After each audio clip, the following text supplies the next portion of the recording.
తాకట్టులో ఉన్న మీ బంగారాన్ని విడిపించి అదే రోజు ఉన్న ఆన్లైన్ రేటుకే మేము కొంటాము. Ganesh gold buyers. మా నంబర్ 9160556916. ఎస్ బాస్ అంట. ఏపీ మంత్రి చెబితేనే తెలంగాణ మంత్రుల ఆదేశాలు పట్టించుకొని ఐఏఎస్ అంట.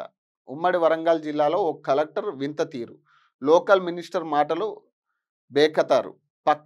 పక్క రాష్ట్ర మంత్రి ఆదేశిస్తే వెంటనే ల్యాండ్ రికార్డులో సవరణలంట.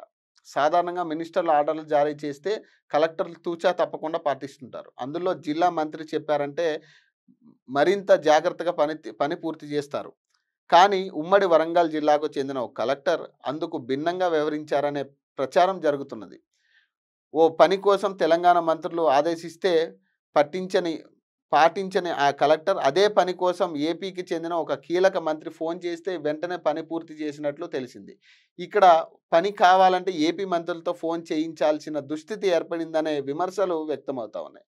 ఇక అంతే, ఇక ఏపీ ప్రభుత్వం చేతి కిందే ఈ ప్రభుత్వం నడుస్తుందనే విమర్శ ఎప్పటి నుంచో ఉంది. ఇది కొత్త కాదు. ఏపీ ముఖ్యమంత్రి చెప్తే వింటుండనే ఆలోచన కూడా ప్రజలకు వచ్చింది ఇప్పుడు చాలా విషయాల్లో. ఇది కొత్త వింత విషయం కాదు. ఇది ఏపీ మంత్రులు ఫోన్ చేస్తే ఇక్కడ పనులు అవ్వడం అనేది వింత విషయం కాదు. ఆల్రెడీ ఏపీ ముఖ్యమంత్రి కనసాయికల్లో పనిచేస్తున్నాడు అనేది ఎప్పటి నుంచో ఉంది. వాళ్ళకున్న రిలేషన్ ఏందనేది మనం ప్రత్యేకంగా చెప్పాల్సిన పని లేదు. అది అందరికీ తెలిసిన విషయమే.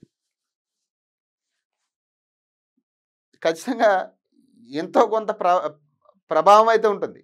టీడీపీ ప్రభావం కాంగ్రెస్ మీద ఎంతో కొంత ఉంది. రాష్ట్ర ప్రభుత్వం మీద, ఇప్పుడున్న పరిపాలించే ప్రభుత్వం మీద, రేవంత్ రెడ్డి మీద టీడీపీ హస్తం ఎంతో కొంత ఉంది. ఖచ్చితంగా ఉంది. అది నో చెప్పడానికి లేదు ఎవ్వరూ కూడా.